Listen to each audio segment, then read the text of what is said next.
तो BA हो या आपका BSc हो, इन्हीं दोनों के लिए काफ़ी इम्पोर्टेंट क्वेश्चन है ये।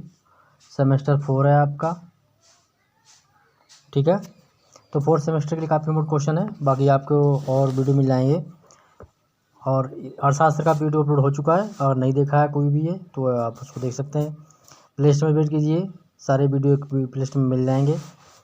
तो इसमें पहला क्वेश्चन आपका है, निम्न में से कौन सी शाखा, ठीक है, निम्न में से कौन सी शाखा आर्थिक भूगोल से संबंधित नहीं है। तो इसका आंसर आपको बन जाएगा सामाजिक भूगोल, यानी कृषि भूगोल, आर्थिक भूगोल, परिवहन भूगोल, ये सभी हमारे आर्थिक भूगोल की शाखाएं हैं। अगला क्वेश्चन, आर्थिक भूगोल किसकी शाखा है। आर्थिक भूगोल मानव भूगोल की शाखा है। अगला क्वेश्चन आपका है क्वेश्चन नंबर 3, निम्न में से कौन आर्थिक भूगोल की विषय सामग्री के अंतर्गत सम्मिलित नहीं किया गया है। तो वो पृथ्वी की आंतरिक घटनाएं हैं, जो कि आर्थिक भूगोल के अंतर्गत नहीं हैं। बाकी ये सारे हमारे आर्थिक भूगोल के अंतर्गत आते हैं, तीनों ऑप्शन। क्वेश्चन नंबर हमारा अगला है, आर्थिक भूगोल को वाणिज्यिक भूगोल से पृथक करने वाले वैज्ञानिक कौन से हैं, या किसने अलग किया था। तो गोर्टिज नाम के हैं ये भूगोल शास्त्री, तो इन्होंने इसको अलग किया है। अगला क्वेश्चन आपका है, निम्न में से कौन सी आर्थिक भूगोल की शाखा नहीं है। आर्थिक भूगोल की शाखा आपका अधिवास भूगोल इसकी शाखा नहीं है। औद्योगिक भूगोल, परिवहन भूगोल, कृषि भूगोल, ये सभी जो है हमारी आर्थिक भूगोल की शाखाएं हैं। अगला क्वेश्चन आपका है कि आर्थिक भूगोल का जन्म सर्वप्रथम विकास किस रूप में हुआ था। तो आर्थिक भूगोल का सर्वप्रथम विकास हुआ था वाणिज्यिक भूगोल के रूप में, ठीक है। अगला क्वेश्चन दिया हुआ है, आर्थिक भूगोल विज्ञान है। तो ये विज्ञान तो है किसका, गतिशीलता का विज्ञान है, ठीक है, स्थिरता अस्थिरता का नहीं है। ना इसमें अस्थिरता आती है, ना इसमें स्थिरता आती है, गतिशील रहता है। अगला क्वेश्चन है, आर्थिक भूदृश्य की संकल्पना का उद्भव किस जर्मन शब्द से हुआ है। तो वो है लैंडसॉफ्ट, ठीक है, इससे जर्मन शब्द है, इससे जो है आर्थिक भूदृश्य की संकल्पना का जन्म हुआ है। अगला क्वेश्चन आपका है, आर्थिक भूगोल मानव की जीविकोपार्जन की विधियों की समानताओं व विषमताओं का अध्ययन है। ये कथन किसका है, किसने दिया है। तो ये मर्फी नाम के वैज्ञानिक हैं, उनका लिखा हुआ है। अगला क्वेश्चन आपका है, आर्थिक भूगोल के विषय क्षेत्र में निम्नलिखित में से कौन सा अध्ययन सम्मिलित नहीं है। तो जनसंख्या का जो अध्ययन है वो आर्थिक भूगोल में सम्मिलित नहीं किया जाता है। बाकी मृदा का परीक्षण है, जल है, परिवहन है, इसी में आता है। अगला क्वेश्चन है, आर्थिक, ये आपकी परिभाषा दी हुई है, आर्थिक भूगोल के अंतर्गत उन सब मौलिक भौगोलिक परिस्थितियों का वर्णन आता है जो वस्तुओं की उत्पत्ति, उनके विनिमय व स्थानांतरण पर प्रभाव डालती हैं, ठीक है। ये कथन किसका है, या किसकी परिभाषा पूछ सकता है। तो ये चिसोल्म है, इनकी परिभाषा है ये। आर्थिक भूगोल के अध्ययन का उपागम नहीं है, कौन सा, इसमें व्यवहारिक उपागम जो है वो आर्थिक भूगोल का उपागम नहीं है। बाकी सारे तीनों इसी में आते हैं। अगला क्वेश्चन है, आर्थिक भूगोल की शाखाओं से आप किसे सम्मिलित नहीं करेंगे। तो कृषि भूगोल है, संसाधन भूगोल है, औद्योगिक भूगोल है, ये सभी आर्थिक भूगोल की शाखाएं हैं। लेकिन प्रजातीय भूगोल जो है वो आर्थिक भूगोल की शाखा नहीं है। आर्थिक भूगोल कैसा विषय है। तो आर्थिक भूगोल पिछले बता चुका हूँ, विज्ञान है, कैसा, गतिशील है, यानी गतिशील विषय है ये। आर्थिक भूगोल के अंतर्गत निम्न में से किसका अध्ययन नहीं किया जा सकता है, नहीं किया जाता। तो आवास का अध्ययन जो है वो आर्थिक भूगोल में नहीं किया जाता है। अगला क्वेश्चन आपका है, आर्थिक भूगोल के वर्तमान स्वरूप का विकास किस शताब्दी में हुआ। तो इसका विकास होता है 20वीं शताब्दी के अंदर। अगला क्वेश्चन है आपका,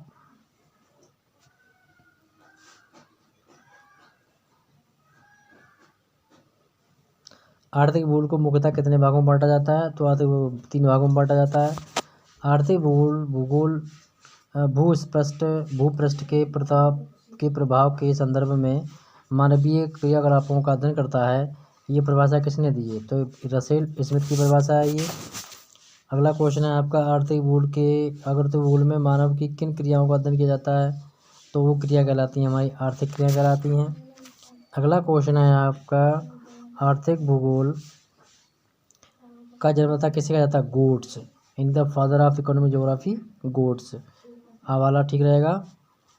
आर्थिक भूगोल का केंद्र बिंदु क्या होता है। प्राकृतिक संसाधन होते हैं। अगला क्वेश्चन आपका है, आर्थिक भूगोल में निम्नलिखित में से किसका अध्ययन नहीं किया जाता है? तो आर्थिक समस्याओं का आर्थिक भूगोल में अध्ययन नहीं किया जाता है। जैसे यहाँ पर एक बुक दी हुई है, ज्योग्राफी देश विदरलैंड। ये पुस्तक है किसकी लिखी हुई है? ये पुस्तक एंड्री ने लिखी है। अगला क्वेश्चन है, आर्थिक भूगोल के क्षेत्र में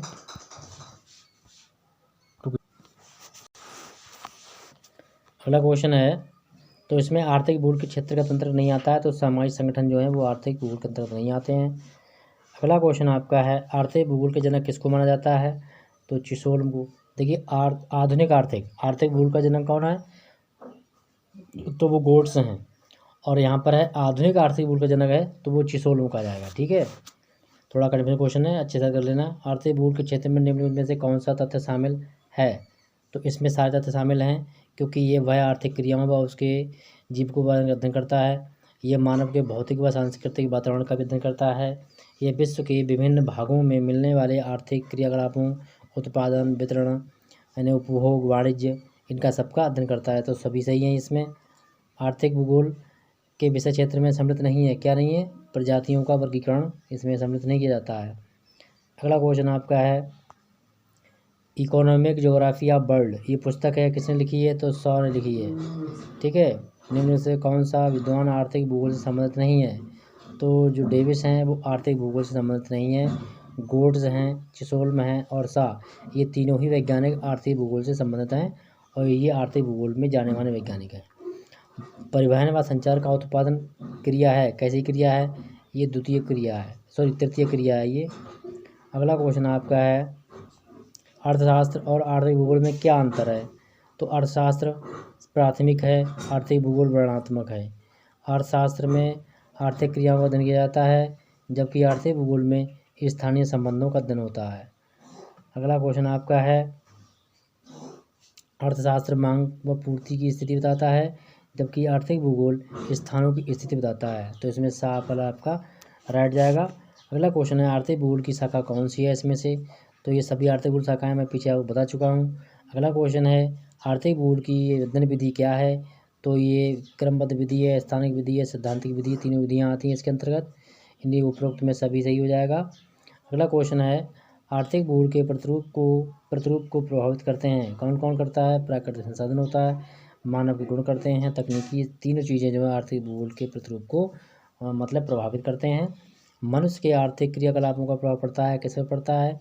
स्थलाकृति, परिवहनों, साधनों पर पड़ता है, जलवायु पर पड़ेगा और मिट्टी और वनस्पति है उसका भी प्रभाव पड़ता है।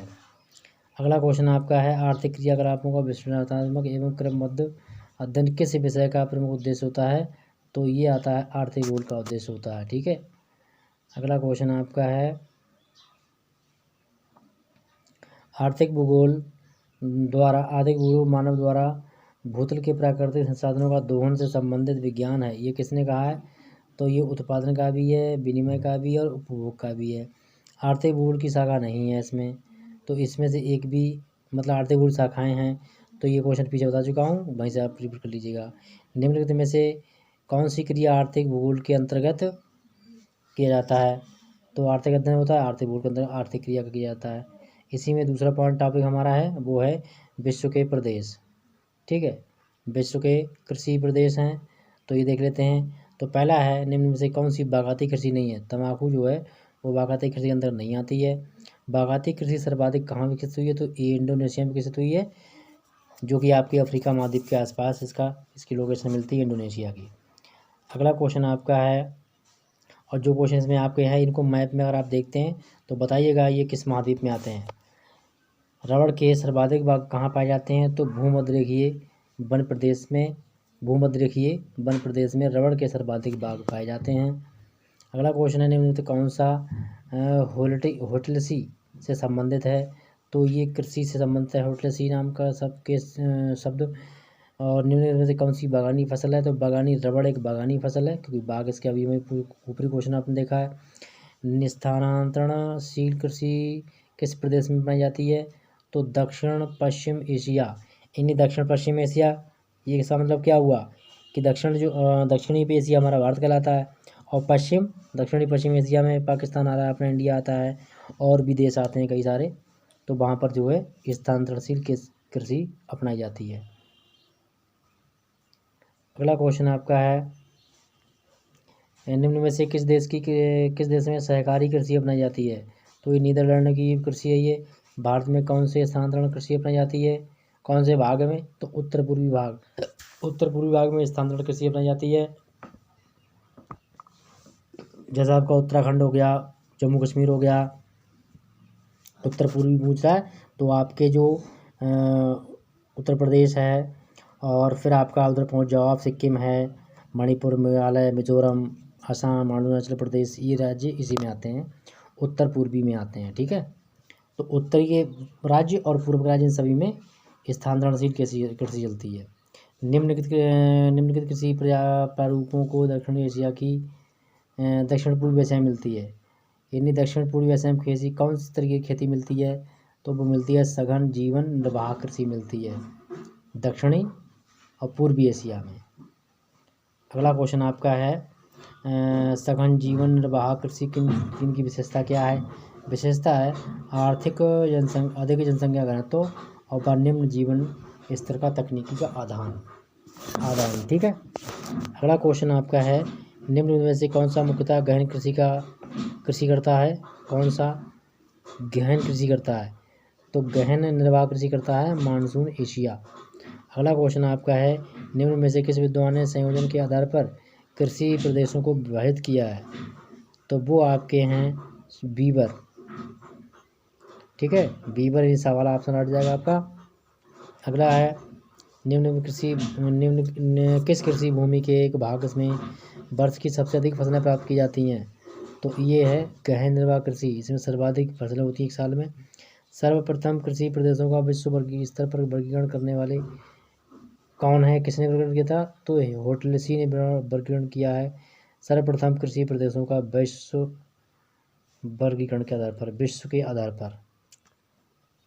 होटलेसी के द्वारा प्रस्तुत पारंपरिक कृषि वर्गीकरण विभिन्नता का आदान 4 प्रधान आयामों पर आधारित था, जिनमें से 3 आयाम थे: तीव्रता, व्यापारिकता, गतिशीलता, और आपको चौथा ढूंढना है तो वो यांत्रिकरण। ठीक है, स्थानांतरण कृषि सर्वप्रथम कहाँ प्रारंभ होती है? तो ये सर्वप्रथम हुई थी थाईलैंड में। लद्दाख कृषि संबंध है वो किससे है? तो ये इंडोनेशिया से है। अगला क्वेश्चन आपका है कि सर्वाधिक सघन कृषि जो प्रचलित है वो कहाँ है? जापान में की जाती है। पशुपालन का महत्वपूर्ण स्थान होता है किस में होता है? मिश्रित कृषि में होता है। व्यापारिक खाद्यान्न कृषि की विशेषता है कि पंपास के मैदान की। ठीक है। अगला क्वेश्चन आपका है 21, इसमें दिया गया है विस्तृत कृषि में प्रति व्यक्ति उत्पादन अधिक होता है किसमें? विस्तृत कृषि में। निम्न में से कौन सा देश भूमध्यसागरीय प्रदेश के अंतर्गत नहीं आता है? इसमें जो भूमध्यसागरीय के अंतर्गत देखो, मोरक्को भी आता है, कैलिफोर्निया आती है, चिली आता है, लेकिन भारत इसके अंतर्गत नहीं आता है। उत्तरी अमेरिका के प्रेरी मैदानों में जाने वाली कृषि कैसी है? तो वो कृषि कहलाती है व्यापारिक खाद्यान्न कृषि कहलाती है। अगला क्वेश्चन आपका है, निम्न में से कौन सा भूमध्य सागरीय कृषि प्रदेश में सम्मिलित नहीं है? तो यहाँ पर जो हंगरी देश है ये भी भूमध्य सागरीय प्रदेश की कृषि में शामिल नहीं है। बागाती कृषि की विशेषता नहीं है, वह निर्वाह कृषि नहीं होती है, यही विशेषता है इसकी है। अगला क्वेश्चन है, मानसून एशिया में प्रचलित है किस नाम से? तो सघन कृषि। गंगा के मैदान में अधिकांश कृषक अपनाते हैं, क्या अपनाते हैं? स्थानबद्ध कृषि अपनाते हैं। वेनेजुएला में स्थानांतरणशील कृषि को किस नाम जाना जाता है? तो कोनुको कहा जाता है। किसको? स्थानांतरण कृषि को। चेना स्थानांतरणशील कृषि कहाँ पाई जाती है? तो ये पाई जाती है श्रीलंका में। इन श्रीलंका की कृषि है वो चेना के नाम से जानी जाती है। अगला क्वेश्चन आपका है, होटलेसी ने विश्व के कृषि प्रदेशों को कितने भागों में वर्गीकृत किया है? तो 13 में किया है। होटलेसी ने विश्व के कृषि प्रदेशों का वर्गीकरण कब प्रस्तुत किया था? तो इन्होंने प्रस्तुत किया है 1936 में। सघन निर्वाह कृषि में सम्मिलित नहीं है तो मैक्सिको इसमें सम्मिलित नहीं होता है। बद्दू कहाँ की चलवासी जाती है? तो ये बद्दू जो है सऊदी अरब की चलवासी पशुचारक मतलब की जातियाँ हैं। और अगला क्वेश्चन है आपका, उत्तर पूर्वी भारत में स्थानांतरणशील कृषि को किस नाम से पुकारते हैं? तो इसको झूम कृषि के नाम से जाना जाता है। कैलिफोर्निया का दक्षिणी पश्चिमी भाग जाना जाता है बागायती कृषि के लिए, किसका? कैलिफोर्निया का। अगला क्वेश्चन है कि निम्नलिखित में से किस प्रदेश में पशुपालन सर्वाधिक होता है या विकसित है? तो ये विकसित होता है हमारा प्रेरी एवं स्टेपी मैदानों में। अगला क्वेश्चन आपका है, तरपेटी यानी कि बेट कल्टीवेशन निम्न में से कहाँ पाई जाती है? तो ये जो आपका आंसर है 200 सेंटीमीटर से जो वहाँ अधिक वर्षा होती है वहाँ पर तरबे खेती यानी कि बेट कल्टीवेशन कृषि पाई जाती है। अगला क्वेश्चन आपका है, शुष्क कृषि यानी कि ड्राई फार्मिंग विश्व में किन किन भागों में अपनाई जा रही है? तो यहाँ पर डेल्टाई क्षेत्रों में इस कृषि को अपनाया जाता है।